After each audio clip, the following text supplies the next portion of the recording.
అల్లూరి సీతారామరాజు జిల్లా కొయ్యూరు వైఎస్ఆర్సీపీ జెడ్పీటీసీ సభ్యుడు నోకరాజు హత్యకు పోలీసులు అధికారుల నిర్లక్ష్యమే కారణమని కుటుంబ సభ్యులు మండిపడుతున్నారు.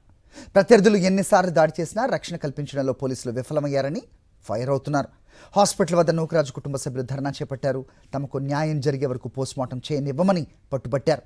నోకరాజు కుటుంబ సభ్యులను వైఎస్ఆర్సీపీ ఎమ్మెల్యే విశ్వేశ్వరరాజు పరామర్శించారు. పోలీసుల వైఫల్యం వల్లే నోకరాజు హత్య జరిగిందని మండిపడ్డారు. ఆయన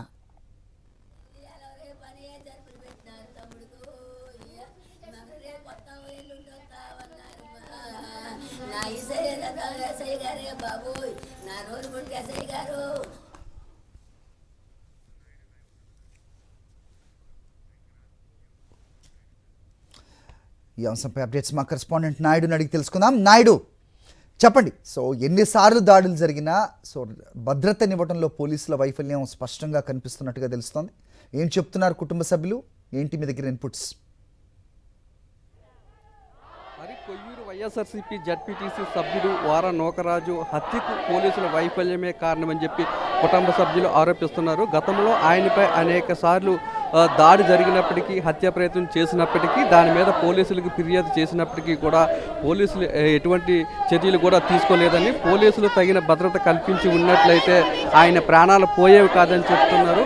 పోలీసుల వైఖరిని నిరసిస్తూ ఆయన కుటుంబానికి న్యాయం చేయాలని కోరుతూ ఆయన కుటుంబ సభ్యులతో పాటు అలాగే వైఎస్ఆర్సీపీకి సంబంధించిన నాయకులు, నోకరాజుకు సంబంధించిన కుటుంబీకులు కూడా ఇక్కడ నిరసన కార్యక్రమాన్ని చేపట్టారు. నోకరాజుకు న్యాయం జరిగే వరకు పోస్టుమార్టం కూడా జరగనిచ్చేది లేదని చెప్పి వాళ్ళ కుటుంబ సభ్యులు చెబుతున్నారు. జరిగిన సంఘటన మీద మనతో మాట్లాడేందుకు నోకరాజు మనవడు నోకరాజు ఉన్నాడు.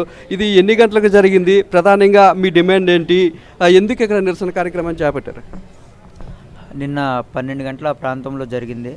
ఇది ప్రధానంగా అధికారుల నిర్లక్ష్యంలో జరిగింది. పలుమార్లు ఆయన మీద థ్రెట్ ఉంది, నాకు వాళ్ళు చంపేస్తారని భయపెట్టి గతంలో ఆయన మీద అటాక్ జరిగింది. అటాక్ జరిగినప్పుడు కూడా ఆయన ప్రాణాపాయ స్థితి నుండి కోలుకోవడం జరిగింది. అప్పుడు పలుమార్లు పోలీస్ స్టేషన్లో జిల్లా ఎస్పీ గారికి, జిల్లా కలెక్టర్ గారికి ఎన్నో పిటిషన్లు ఇచ్చినా సరే దాని వరకు ఎప్పుడు కూడా వాళ్ళ మీద యాక్షన్ తీసుకోలేదు. పైగా ఆయన మానసికంగా దాని మీద భూమి కొని అన్ని హక్కులు ఉండి కూడా ఎవరు అక్రమదారులు వచ్చేసి నన్ను చంపడానికి ప్రయత్నిస్తున్నారు, నా కుటుంబ సభ్యుల్ని చంపడానికి ప్రయత్నిస్తున్నారు. అయినా సరే ఎవరూ స్పందించట్లేదు. కోర్టు నుండి ఇంజెక్షన్ ఉన్నా సరే కనీసం ఎవరు కూడా స్పందించలేదు. కేవలం ఇది అధికారుల నిర్లక్ష్యం వల్ల జరిగింది. ఏదైతే అనకాపల్లిలో నివాసం ఉంటున్న పిఎస్ అజయ్ కుమార్ అనే వ్యక్తి మా తాతయ్య గారి మరణానికి మెయిన్ కారణం.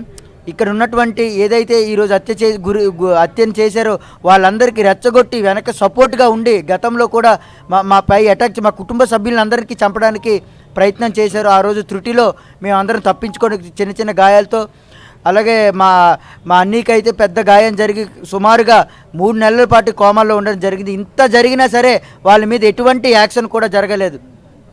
కనీసం ఒక కర్రతో ఎవరైనా కొడితేనే వాళ్ళ పైన 307 కేసులు కట్టే చట్టాలున్న మన దేశంలో కనీసం మాకు ఇంత జరిగినా సరే ఆ రోజు ఎటువంటి సరైన సెక్షన్లో కూడా వాళ్ళని అరెస్ట్ చేయలేదు, వారిని చేర్చలేదు.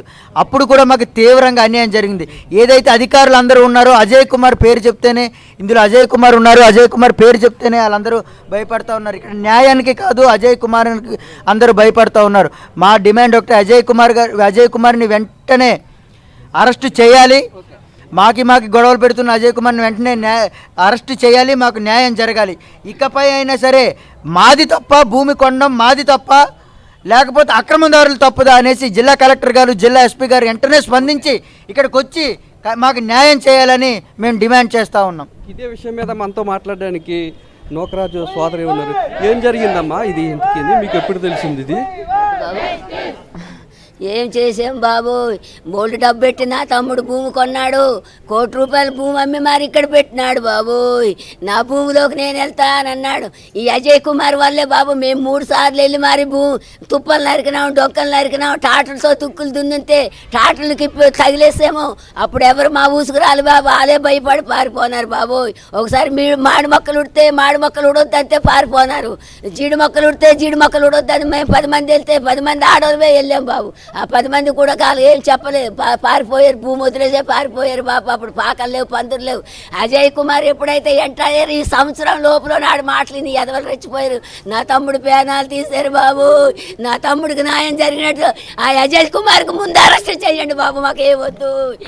గతంలో కూడా నూకరాజుకు ప్రాణహాని ఉందని చెప్పి ఫిర్యాదు చేసినప్పటికీ కూడా పట్టించుకోలేదని, నూకరాజు హత్యకు అజయ్ కుమార్ అనే వ్యక్తి ప్రోత్సహించారని, హత్యకు పాల్పడిన వారితో పాటు హత్యకు ప్రోత్సహించిన అజయ్ కుమార్ని కూడా అరెస్ట్ చేయాలని చెప్పి కుటుంబ సభ్యులంతా కూడా డిమాండ్ చేస్తున్నారు. హరి.